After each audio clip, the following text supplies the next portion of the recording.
And good morning, everyone. I'm Steve Goldstein. Welcome to the Morning Scoop with the Arizona Capital Times. The subject this morning, college attainment and growing Arizona's workforce. And before we introduce our distinguished panel and begin the formal discussion, here is Barbara Ryan Thompson, Executive Vice President and Chief Operating Officer of Helios Education Foundation, to kick us off. Barbara? Thank you, Steve. Good morning, and thank you all for joining us today. I'm here at the Helios Education Campus, where every day we imagine the possibilities of a brighter future for all Arizona students and then work to make it happen. It is my honor to welcome you to this critical conversation about the importance of post-secondary attainment, the value of college, and the challenges we face ahead as a state. Before we get started, I want to thank the Arizona Capital Times for hosting this event and each of our esteemed panelists for lending their education expertise, innovative ideas, and creative energy over the next hour. Helios Education Foundation exists to support post-secondary attainment for all students, especially those from low-income and underrepresented communities in Arizona and Florida, the two states we serve. Driven by our fundamental beliefs of community, equity, investment, and partnership, we have invested approximately $350 million in partnerships and initiatives focused on improving education outcomes since 2006. We strongly believe in the transformational power of education. We see it as a pathway to better people's lives and the communities around them. This webinar will further underscore the true value of college.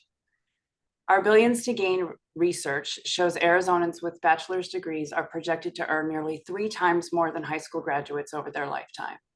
Our research also shows a robust college-going culture in Arizona is worth billions of dollars in economic and social prosperity. As you'll hear, we have some work to do. As a state, we'll need at least 500,000 additional college degrees and certificates to meet our collective goal of ensuring that 60% of working-age adults in Arizona hold a post-secondary credential by 2030. Currently, fewer than half of Arizonans meet that goal. If we don't improve these numbers and develop a stronger post-secondary education pipeline, many of our students and workers will be cut off from the life-changing opportunities to advance their careers and contribute to Arizona's historic economic growth. Today's panel brings together education and workforce experts to discuss the value of a post-secondary education, workforce needs, and a roadmap for achieving our Achieve 60 AZ goal and preparing students for jobs of the future. We look forward to the conversation. Steve, I'll hand it back to you to get us started. Barbara, thank you so much. And now it's my pleasure to introduce our panelists for this conversation. Luke Tate is Managing Director of the Office of Applied Innovation at Arizona State University. Dr. Teresa Leiber-Ruiz is Senior Vice President and Chief Advocacy and Programs Officer for Education Forward Arizona. And Jennifer Meller is Chief Innovation Officer with the Greater Phoenix Chamber of Commerce. Welcome to all of you. Thanks for taking the time this morning. Thank you. It's great to be here. Terry, I want to start with you. As Barbara referred to the Achieve 60 AZ, part of our discussion is going to focus on the statewide goal of Arizona having 60% of working age adults having a college degree or certificate by 2020. I'm asking you to give us a very brief history lesson on how that 60% was arrived at and who made the decision and how long has it been the goal of Arizona to achieve this? Great. Thank you for that question. And it's important that everybody understand that we are marching toward this very lofty goal, Achieve 60 Arizona by 2030. And around 2016, there were approximately 150 thought leaders, both from education and industry leaders, who recognized very quickly that the world is changing so rapidly. Technology is changing everything. High-tech jobs, high-skilled, high-wage jobs, high-demand jobs were going to require a higher level of education than just high school. And that became the goal. Let's set a lofty goal. 60% of all working adults between the ages of 25 and 64 will have some type of post-secondary education by the year 2030. So this was around 2016 when all these thought leaders came together and launched Achieve 60 AZ. Can I ask your perspective on it, Terry? As far as you mentioned 60 being a lofty goal, did it seem loftier then or loftier now? Because we're going to talk about some of the progress the state has made or has not made in some ways. Right. So in 2016, roughly 43% of all working adults 25 to 64, had some type of post-secondary credential. So we want to make that very clear. It's not just a college degree. It's any type of post-secondary credential. You can earn a certificate at a community college or a technical school, or march on to a bachelor's degree or higher. So in 2016, it was 43%. The latest data we have is at 48%. So we are now in the year, that's 2021 data. So we've made some progress. That's good news, but we still have a ways to go. And, when we disaggregate that data, it tells the tale even more clearly of who we are as a state of Arizona and how much work we have. So if we disaggregate that 48%, roughly 53% of our white non-Hispanic adults have some type of post-secondary education training, whereas only, that's 56% of our white non-adults, white non-Hispanic, whereas 31% of our Hispanic adults have some type of post-secondary credential. So that gap, 31% to 56%, that's pretty significant when you think of who we are as a state of Arizona. In the state of Arizona, 54% of our population is white, non-Hispanic, and 32% of our population in Arizona is Hispanic. So that gap is going to make a difference in our march as we march toward our 60% goal. Luke, Terry brought up a lot of data there, and I don't want to categorize you as our data guy because I think we all realize the importance of data, but in what ways can data guide our collective way forward to reach this goal and at the same time meet future workforce needs, which is obviously so vital to keeping Arizona competitive? It's very important because, first of all, you have to shine the light on the data. And if once we understand what the data says, then it gives us clear, focused, intentional directions as to where we can engage, who we can engage with, and how we can inspire and encourage the more population going into post-secondary education and training. It's good for our state. It's good for our community. We just need to wrap our arms around the whole situation by shining a light on the data and knowing where we need to focus some attention. And Luke, what's your perspective on that? Look, I think Terry's absolutely right. And that's why at the ASU Helios Decision Center for Educational Excellence, we've built out a series of visualizations from early in the educational pathway all the way to looking at Arizona's workforce that help Arizona's leaders, policymakers, decision makers, practitioners make better decisions using that data. We're actually about to debut, news for the morning scoop, we're about to debut the new Arizona workforce and education visualization, which allows us to look at the entirety of Arizona's workforce, county by county, industry by industry, over 800 occupations. We can look at the automation risk that any given occupation is exposed to, how starting salaries and other salaries later in the careers have evolved over time. Huge issues of inequity there. When we're able to see that most of our, for example, manufacturing jobs that are majority Latino are also the jobs that have the highest automation risk and the lowest starting salaries in terms of who's in those occupations. It also allows us to see that we have an incredible opportunity right now. Our economy is booming with the high skill, high wage, high demand jobs that Arizona has always wanted, that our civic leadership and business leadership have banded together to recruit over the past couple of decades. But that opportunity right now is something that we're really not taking advantage of the way that neighboring states like Utah or Colorado have, because we're not pouring the benefits of that roaring economy back into our kids. When we look at Arizona's educational performance in third grade, fourth grade, eighth grade, we're roughly on par with the rest of the nation. But we fall off dramatically when you're looking at high school graduation rate, where we're almost 10 points behind the rest of the nation. Post-secondary enrollment coming out of high school, we're 15 points behind the rest of the nation. So we have these incredible opportunities, great high wage, high skilled jobs. But the question is, are we investing in our kids? Will our kids have those opportunities? We could bring up some excellent points, but I want to make sure we talk a little bit more about the workforce and education visualization tool, because it seems like there are so many opportunities to learn from this.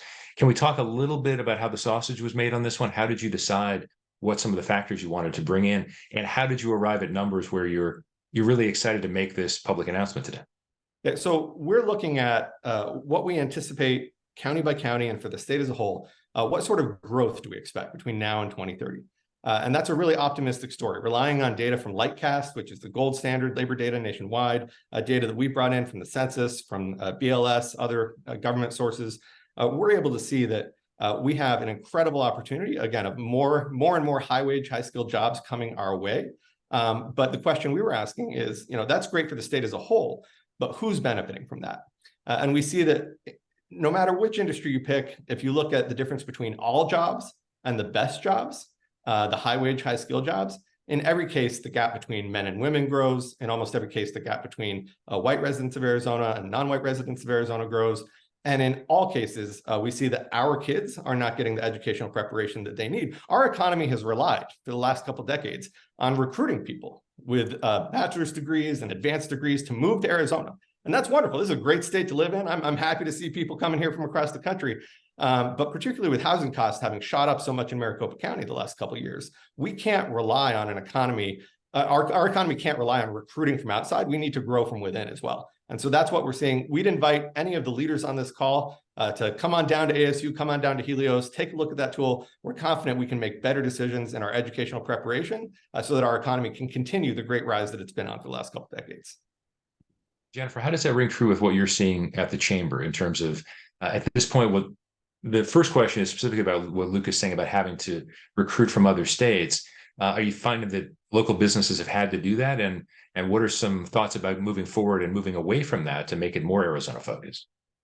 Absolutely. So what we've seen is we've been much more successful in attracting high wage, high demand jobs since the Great Recession. And we've seen a huge diversification in our economy, whether that's financial services jobs, most recently new manufacturing jobs. And we've done a great job at the post-secondary level, really trying to ensure that we're preparing talent to meet those needs. But what hasn't occurred is pulling that into the K-12 system and making sure that we have high school programs that are aligned to and connected to our post-secondary opportunities. And that's one of the things that the Greater Phoenix Chamber Foundation is trying to do through our Elevate Ed AZ initiative, is really trying to make sure that we're preparing students for high wage, high demand career opportunities. And that's trying to get those students into high wage, high demand CTE programs and pathways as well. This is a good option for all of us. And Jennifer, I'm going to start with you, and then please go around the horn, Terry, and then Luke. Where is the Valley? Where is the state in terms of having innovation that maybe the rest of the country is looking to? And I ask it that way, going back to what Lucas said about having to recruit people from other states. Have we played a little bit of catch up, knowing there are great opportunities here, but are we moving from playing a little bit of catch up to moving ahead to make some of these advances a little bit more rapidly? Obviously we're talking about 2030 again. Absolutely. I think Arizona has been leading the country when it comes to innovation. And if you look just at the energy sector, for example, we have a lot of new EV companies, battery companies that are moving into Arizona. And part of that is just the emphasis that our universities and our community colleges have put on making sure that we're educating students for those opportunities. But again, we need to make sure that's aligned with our high school education system. And if you look at CTE pathways, for example, at the high school level, a lot of those programs are still, if you look at the automotive programs, they're still looking at the combustion engine, right? We need to be ensuring that we're pulling electrical vehicle curriculum into those pathways as well. Terry, what are your thoughts on that? I think one of the most promising collaborations I've seen lately is the industries coming together with the colleges, community colleges and universities, and making these really strong partnerships across the state. We see that we can all do better when we have this connection. So the industry is getting the skilled workforce they need. The community colleges and the universities and the technical schools are able to change how we offer the programs, whether it's condensed, their short-term credentials, maybe their micro credentials, industry certificates. The colleges are doing a wonderful job in revamping, in partnership with our industry leaders, what their needs are, revamping the curriculum to meet those workforce needs. I think that's, and we see this across the country, but we're going to talk about the great things that we're doing in Arizona, because this is new for us. This is new, where we're walking hand in hand with our industry partners and our educators to create a strong and thriving pipeline and economy for the state of Arizona, because we know we have everything to gain when we have more individuals educated and ready to enter the workforce. Luke, specifically on innovation, what are your thoughts on that? Well, Steve, I think the area where we need the most innovation is ensuring that more Arizonans are going on to college and getting degrees, because that's what our economy demands. ASU has been enormously successful at recruiting students, not just from across the country, but across the world, to come here as we've continued to grow over the last few years. And many of them are staying here in Arizona. They're a boon to our economy, but we have to do more to recruit more of our kids to enroll in our state universities. One of the things that I'm most excited about that we've done in partnership with the admissions teams at ASU, NAU, and U of A is a project that we launched at the ASU Helios Decision Center for Educational Excellence. You know, I grew up at 13th Avenue in Indian School, and when I go back to my old neighborhood and talk to kids there about ASU and how great it is and how we want to see them there, the phrase that just kills me is, well, that's not for me.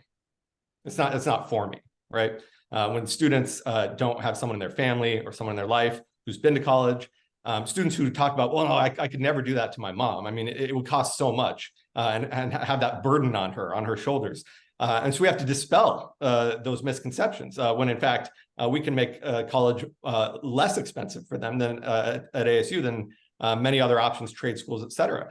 So the project that we launched 2 years ago in partnership with the Phoenix Union High School District, because our team has the data, we know what courses these students have taken, we know how they performed in those courses. We started sending them admissions letters in the fall before they'd even applied. We sent out 1,500 admissions letters in fall 2021. More than 70% of those students within a couple months had reached back out to us, said, yes, I see that this is for me. I'm excited to announce that this fall, we are working not just at ASU, but in partnership with U of A and NAU. And we're sending admissions letters to districts covering more than half of the state's graduating seniors, which is really exciting to me. We're also reaching a little bit further down so that students know that, in fact, college is going to be for them, that is a pathway that they're on. And they're receiving a letter their sophomore year and their junior year that says, Steve, because of the courses you've taken so far and how you're performing, make sure that you take these courses your next sophomore year, your junior year, so that you remain on track for admission, and we'll look forward to sending you one of those admissions letters your senior year. That's certainly sad. That's not something I'd heard of, and that you can tell by my smile on my face. So that's really exciting. I would think, Jennifer, Terry, what are your thoughts on that? Because that's something I have. How important is it to talk to folks in neighborhoods who aren't sure if this is for them, and also to get kids and students started early thinking about this, knowing that they can have this ambition? I think that's fabulous. What we know right now, the latest data shows, I know it's more data, but only 47% of high school graduates go on to enroll in some type of post-secondary education training within 1 year. 47%. So the question is, where's the other 53% going? What are they doing? And how can we wrap our arms around them? How can we show them college is for you? College, education, and training after high school. You need something beyond high school so that you can have a seat at the table where all these great jobs are coming to the state of Arizona. It is not as cost prohibitive as many students think. The community colleges, the universities in the state of Arizona, the Arizona Promise Program, it's there to help our students see the possibilities. And Steve, yes, sir. Good. One thing I'd just point out, we've seen post-pandemic, university enrollment has remained really high, but we have seen a fall off in community college enrollment and students choosing other educational programs.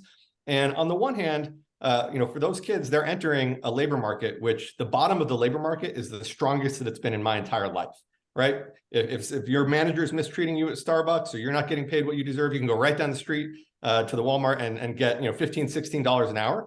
So a lot of those folks feel like they're doing okay.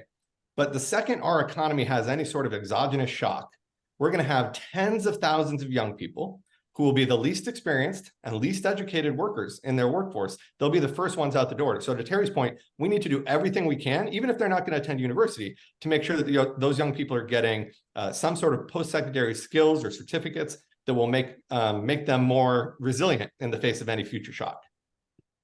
And Jennifer, please go ahead. That's absolutely right. And I think one of the biggest challenges and the biggest disconnects is that students aren't exposed to the opportunities that are available in today's economy. So most of our students, they know what my mom does, my dad does, my uncle does, but they don't understand all of the different opportunities that are out there and available in today's economy.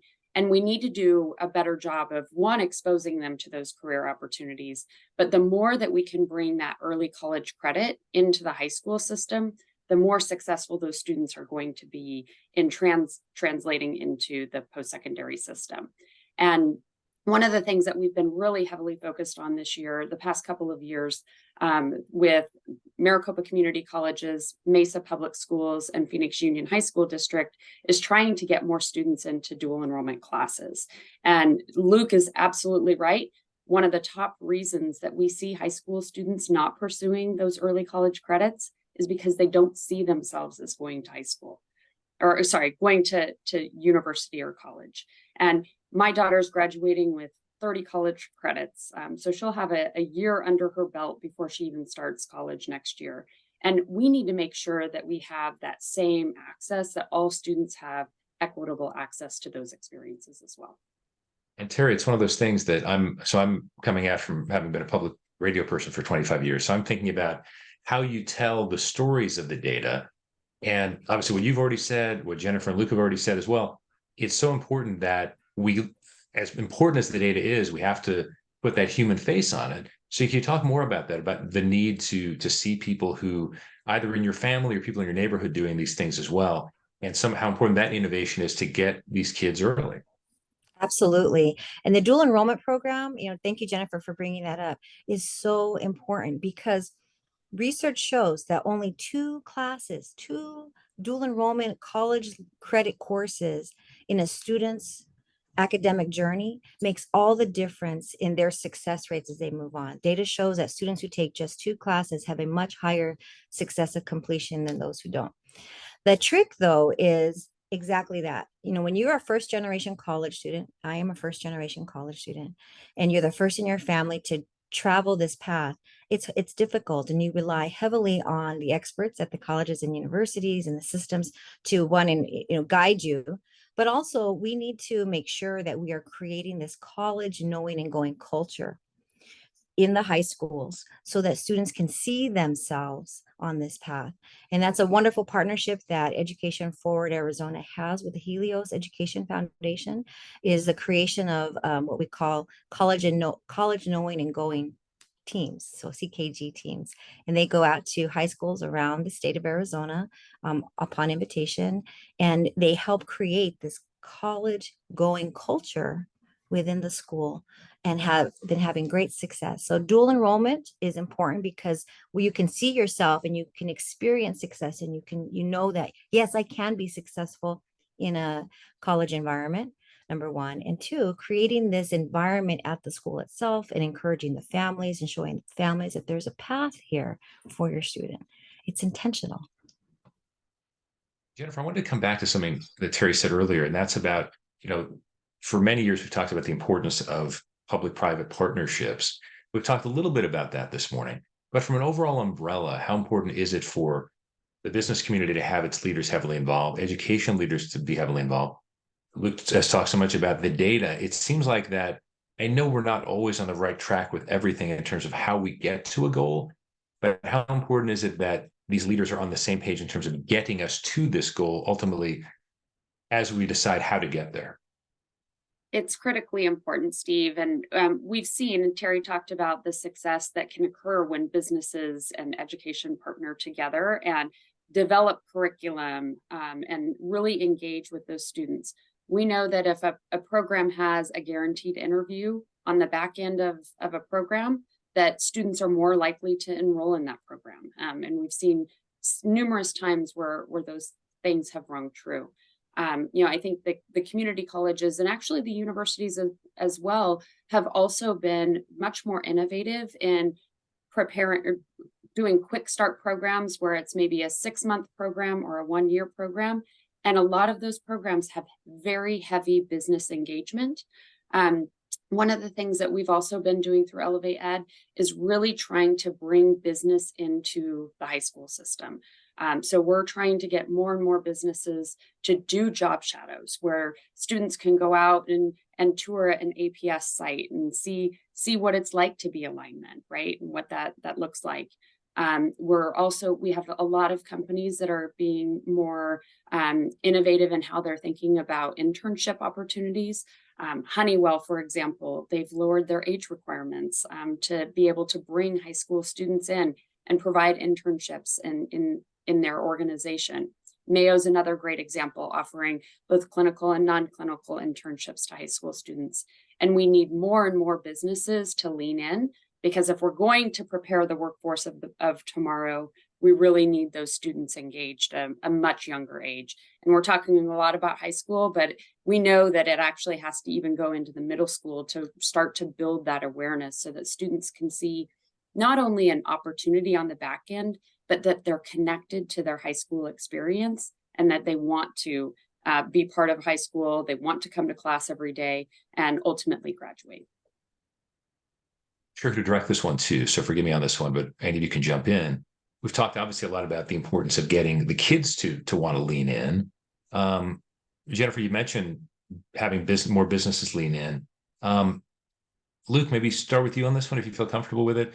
How do we make it so, talk about what the university is doing, how do we get more and more of the adults who've been through some form of higher education themselves to want to lean in even more?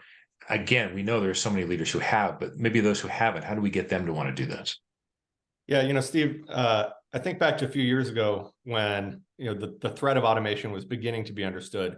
We had these leaders in Silicon Valley saying, oh, what we need is universal basic income. Like, we don't need these workers anymore. Just cut them a check so that we don't automate them, into poverty. I couldn't think of something more insulting.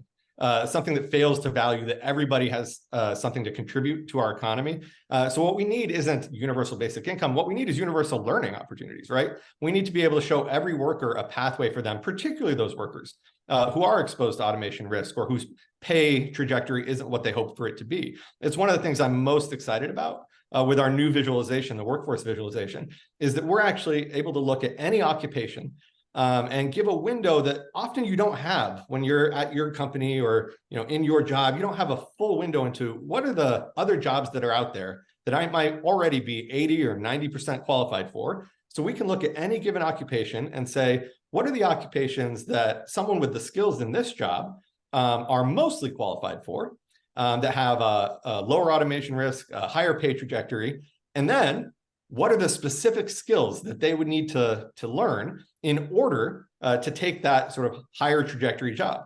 One of the things we know, for example, is that the most common manufacturing job in Arizona, miscellaneous assemblers and fabricators, entry-level job, that job has many of the skills, not all the skills, but many of the skills needed to become a semiconductor technician, which we know with the huge investments, billions of dollars of private and government funding being invested in chip production here in Arizona.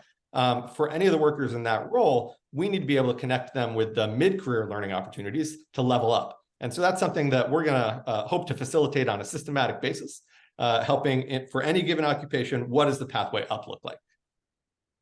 Harry, you want to climb on that?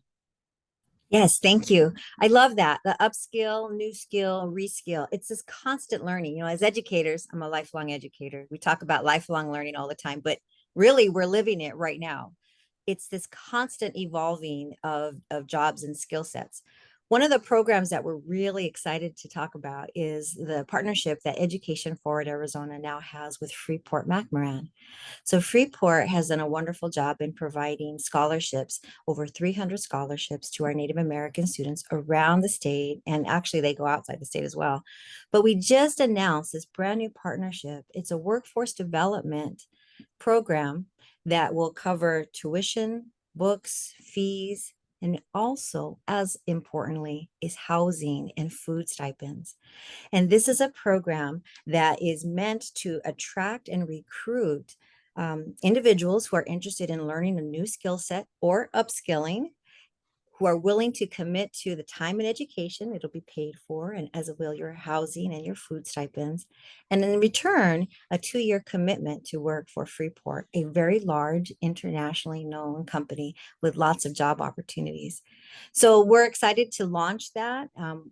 It's in the very rough stages, but that's an example of how industry leaders are coming together with educators to create a model that is going to benefit not only the company, but also benefit the individuals and our state and economy as a whole. So exciting things to come. And Jennifer, two-part for you. Could you, I think it's great. What does the Freeport-McMoRan idea sound like to you? And also, since I bounced off my question because of what you had said about leaning in and getting more adults and more leaders in various fields to get that leaning in you're talking about, if you wanted to talk more about that, I'd appreciate it. Yes, no, I think that the Freeport-McMoRan partnership is fantastic and wonderful, and it's an example of what companies should be doing across the state. And we know that students that have those types of opportunities also have a tendency to stay within the organizations longer as well. So the retention for those individuals is much higher than other organizations. So I absolutely applaud Freeport for their partnership and hope to see more and more collaborations like that across the state. Jennifer, let me stick with you on this, and Luke weigh in, and Terry, obviously, if you feel like it as well. We've talked a little bit about business leaders generally. And Luke, this plays right into the workforce and education visualization tool, I think.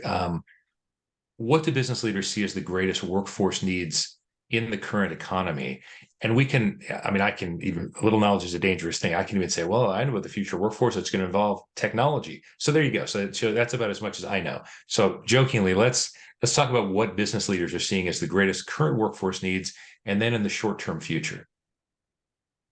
So I would say the workforce needs are continue to evolve, and they are across the board. Every industry needs workers, and they need them across all levels of the organization. So if we look at healthcare, for example, we're looking for non-clinical talent. We're looking for entry-level medical assistants to nurses to physicians. It's the full gamut of any organization. And again, it bleeds across industries. And so one thing that we're seeing a lot more investment in is making sure that individuals are operating at their highest level of their capacity, right? Whether that's in the healthcare system or even within manufacturing, and making sure that we're using the right level of talent for the right types of roles as well. Luke, can you weigh in on that? Well, I'd just say, Jennifer's point that our workforce needs are constantly evolving, that's a really important one, because the question is, what kind of economy are we going to build? It's fantastic that we've had the growth that we've had, that we have the opportunity set that we currently have. But if you look at other states across the country who have had that kind of opportunity set, irrespective of partisan affiliation, you're talking about Utah, you're talking about Colorado, we've seen systematic investment in their own kids and their own school systems, so that then those students are coming out and generating new businesses with new workforce needs, in particular for a higher educated, higher paid population. And so the question for Arizona's leaders, I think we've been incredibly successful banding together across civic and business leadership to say, we want to diversify our economy. We want to grow with high wage and high skilled jobs. We've been enormously successful in that in the last couple of decades. Similarly, I think there was consensus across our civic and business leadership. We need a world-class higher educational system. And by golly, we've built one. I mean, the work that Dr. Crow and the team here at ASU and the other two universities have done over the past 20 years has helped transform Arizona's economy. I think that the core question right now across our business and civic leadership is, do we have the same sort of consensus and commitment that our kids and our K-12 system, we're fortunate that our K-12 system is performing from, again, 3rd, 4th, and 8th grade on par with the rest of the nation, considering that we are one of the most underinvested systems in the entire country.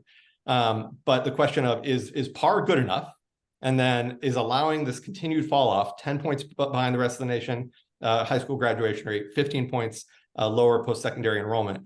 Is that still okay? with our business and civic leadership? And I think the answer has to be no. It's not enough to just recruit talent from outside of the state. We need our kids to have those opportunities too. Terry, what are those built-in challenges of the underinvestment that Luke mentioned there? Well, the challenges are immense, right? When we're not investing in ourselves as a state, we're not investing in our students, we're not investing in our future. And what we know, recently, Education Forward Arizona collaborated with Helios Education Foundation and launched the Billions to Gain Economic Impact Report. That report is very insightful. It tells the obvious. We know that the more education you have, the higher skilled, the higher paid jobs you're going to get. That's obvious. But more importantly than that is the economic impact we have when we have just 20% more enrollment in post-secondary education and training. Just 20% will equate to a $5 billion with a B, $5 billion economic impact.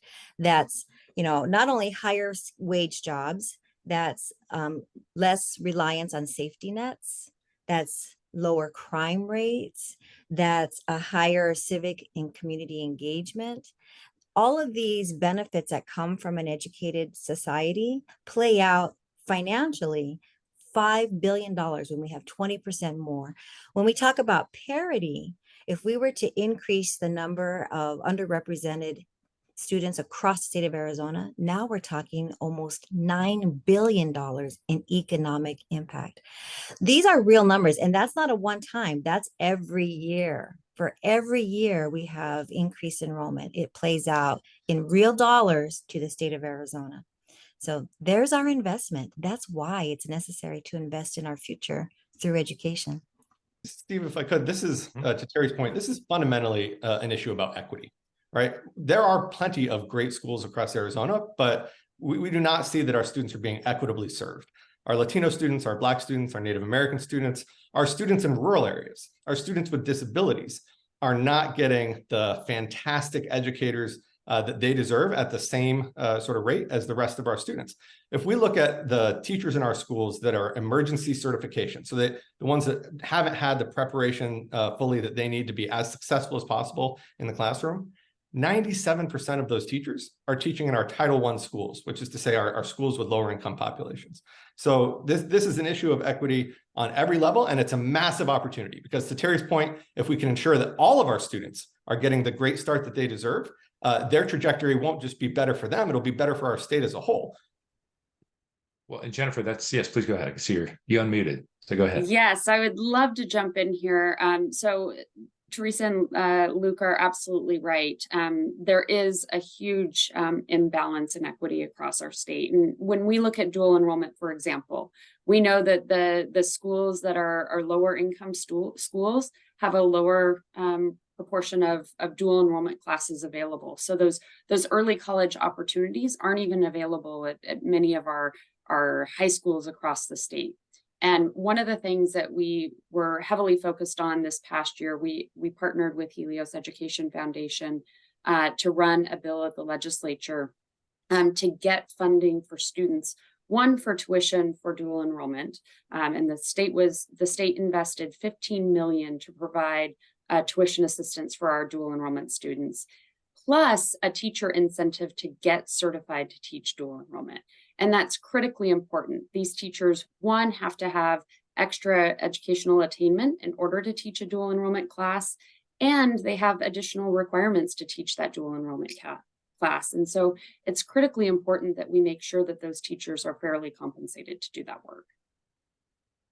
We've talked a little bit about the different sorts of education and the fact that there are different pathways to it.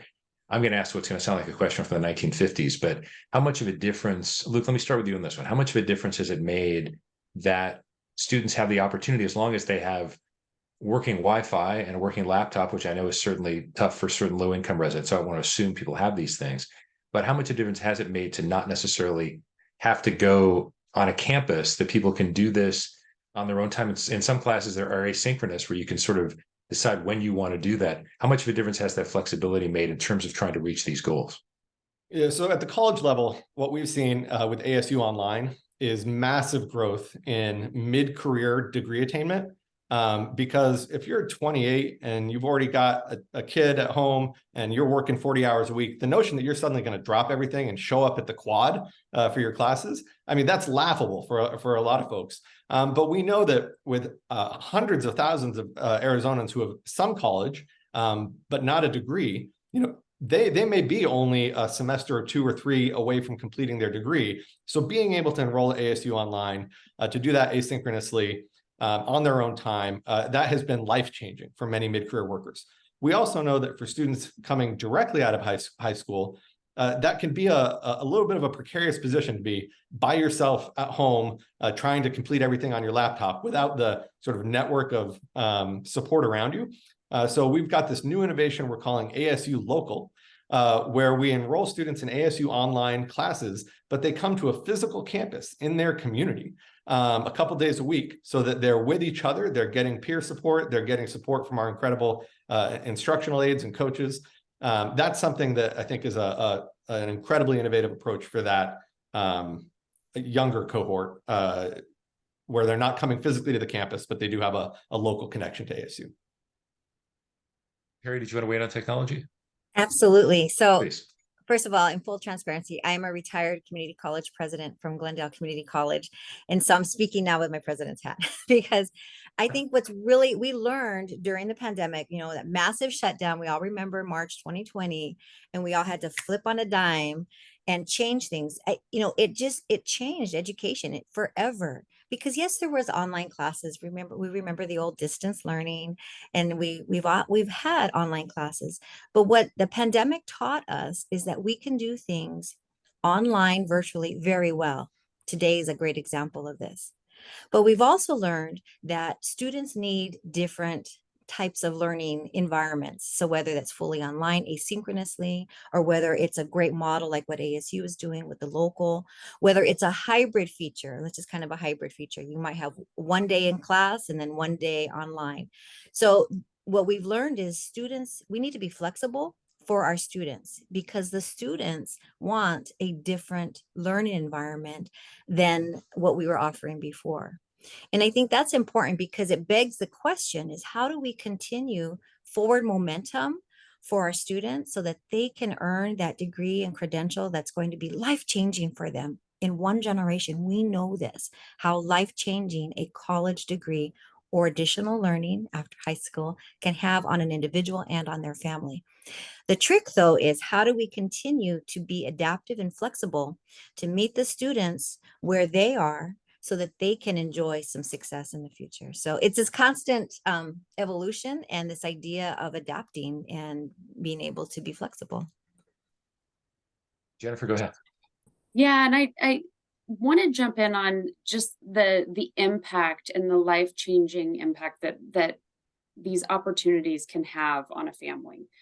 We actually had a young gentleman last year that was had an opportunity to get into an internship, but the school we were connecting and talking about, he wasn't on track to graduate from high school. And so a decision had to be made as to whether they should accept him into the internship or not.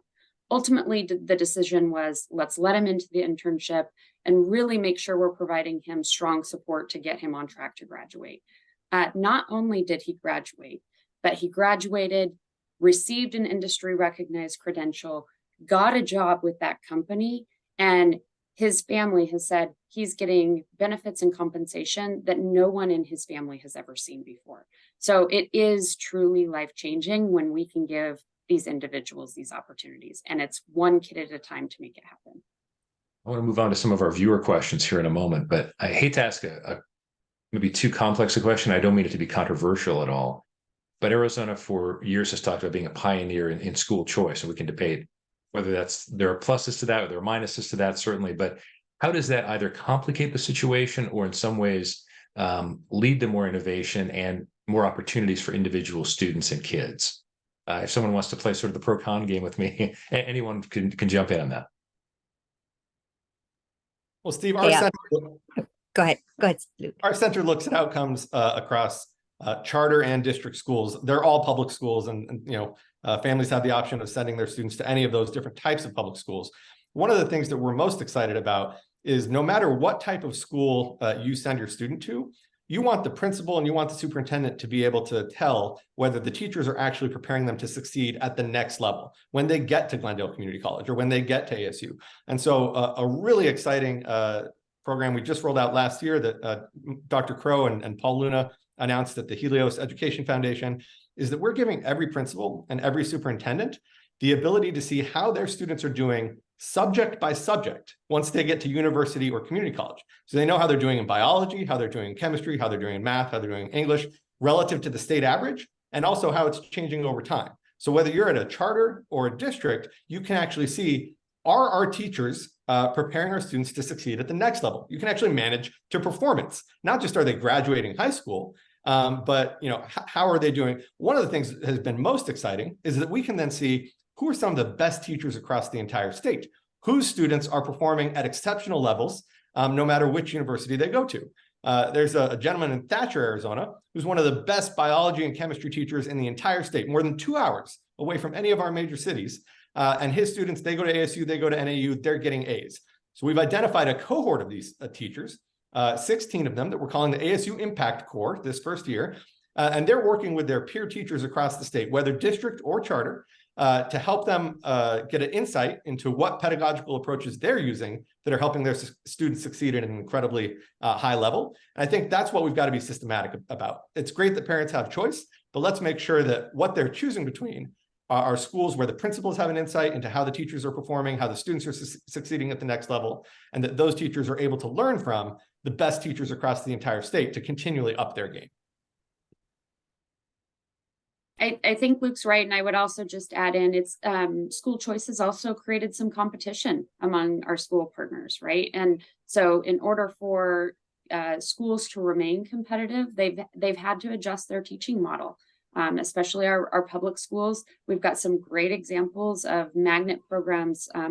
The CREST program, for example, at Paradise Valley High School is attracting students from all over the valley into that program because of the outcomes that it has. So that added competition is really helping make our schools a little bit more innovative. And related to all of that, we're really proud to partner with the Center for Future of Arizona in the progress meters. CFA does many progress meters, but the one that we focus on at Education Forward, of course, is the education progress meter. And when you go to education, and I saw that thank you, Michael, for dropping the link into the chat. That's a really important progress meter to track because you can drill down to your school. When you look at, third grade reading, 8th grade math, high school graduation rates, you can drill down and see how your individual school is doing. But, what I want to make sure we're all in agreement is that we are all supporting our educators, our teachers in the classroom, our principals, the superintendents, all the leadership, because they're working really, really hard to do the best they can for our students. The question is, how much are we investing in our education system, making sure that they have the support necessary to increase those levels? We all know that pandemic just took a nosedive on 3rd grade reading and 8th grade math. We have a ways to go. I believe we can do this, but we have to wrap our support around our educators. With school choice comes, I'm not sure that all of the choice options are reflected in those education progress meters. And so there's going to be a bit of an unknown. And I think, but if we can stay focused on, how we support public education, making sure it is the absolute best funded to support our students, our teachers, our administrators, so that our students are, do have success at each way along that critical pipeline. And now for the last few minutes, let's turn to some of our viewer questions or comments. How do we get teachers qualified to teach dual enrollment, to teach at public schools located on Native American reservations? Many of these school districts have double the funding available to school districts in the Valley. That's an interesting question in terms of how it begs a couple of questions there. I'm not sure which one of you could take that one. Well, I can take the credentialing part. So okay.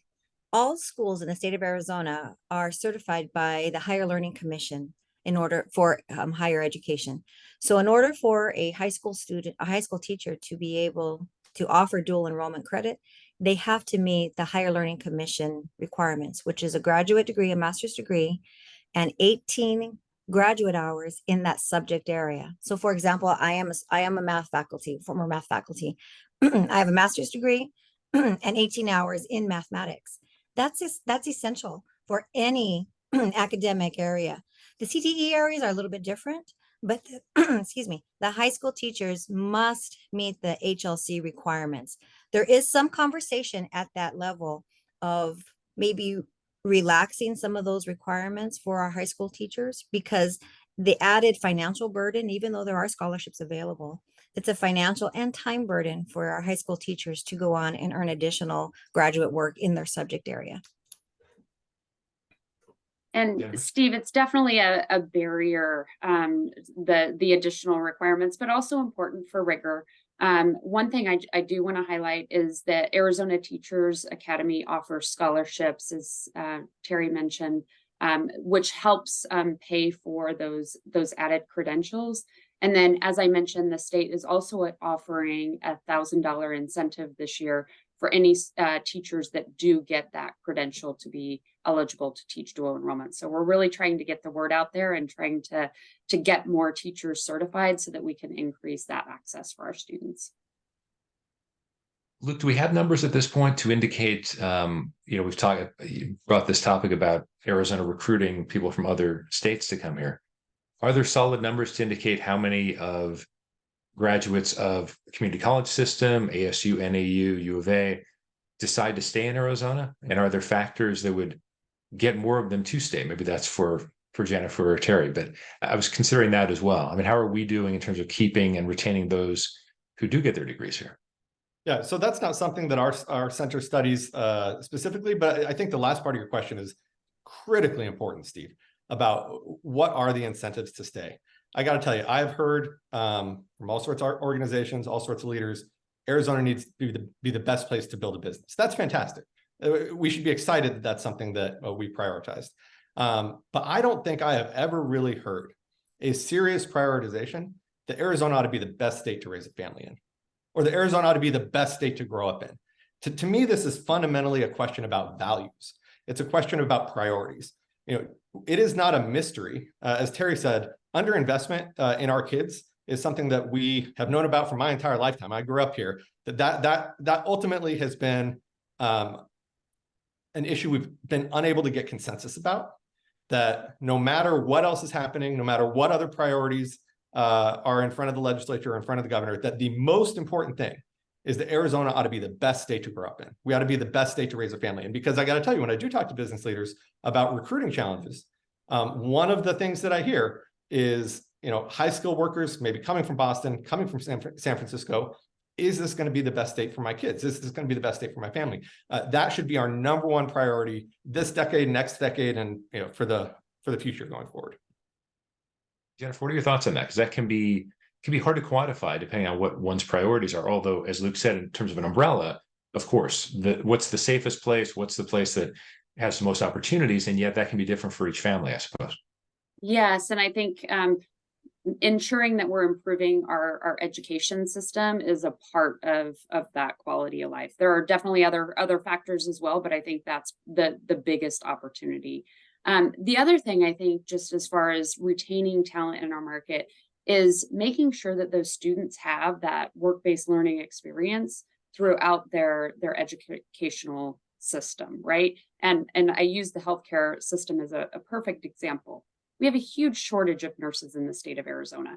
We're not alone. We're every state in the country is looking for nurses, but we're bringing in students from other states, giving them opportunities to go into our nursing programs. We're giving them the clinical experiences at our hospitals. We should be ensuring that those experiences are focused on making sure these students stay here in the state, right? And they have a good experience so that we're not training them and sending them back to their home state. Terry, my last question from a viewer, and then I want to give each of you about 30 seconds to a minute to give your final thoughts. The certification question, it's being clarified to me that it's more about how do we get teachers to move to remote locations.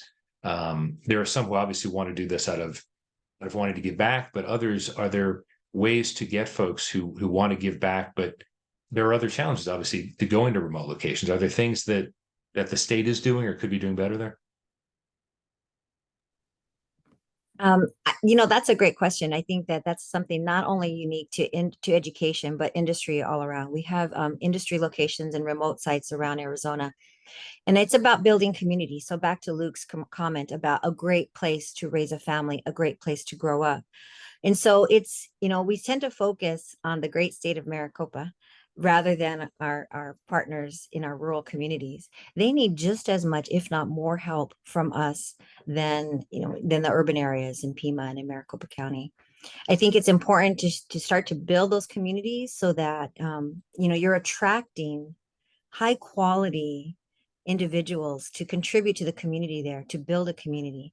But it's tough because, when you're used to living and working in an urban area, to go out to a rural community, I think it does take a special individual who wants to give back. But I also see it's incumbent upon us as education leaders, as industry leaders, to support the communities so that they are thriving, so that, you're attracting not only industry, but you're attracting a skilled, committed workforce to benefit that community.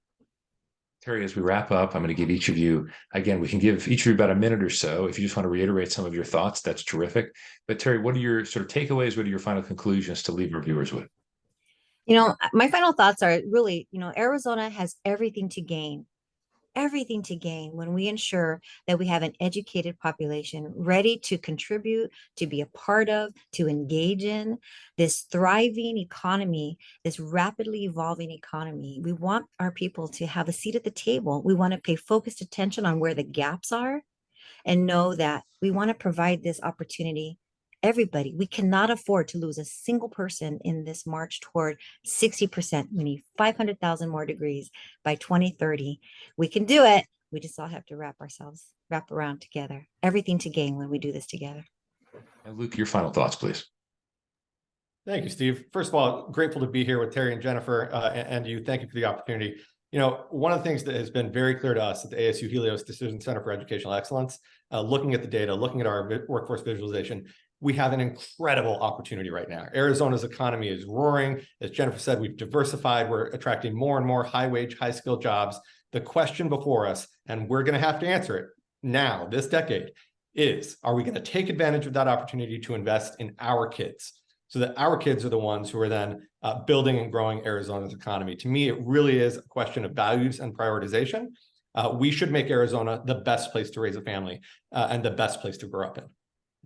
Thank you. And Jennifer, your final thoughts, please. Yes, and I would just build upon that and say, we need to make sure that we're investing in the right way as well, and we're investing in things that have meaningful impact and outcomes. We need to make sure that the legislature continues to invest in dual enrollment tuition assistance for our students. We need to continue to invest in teachers that are doing more in the classroom and recognizing them for that work. Before we officially wrap up, we'll have our final words now from Barbara Ryan Thompson, Executive Vice President, Chief Operating Officer of Helios Education Foundation. Barbara? Thank you so much.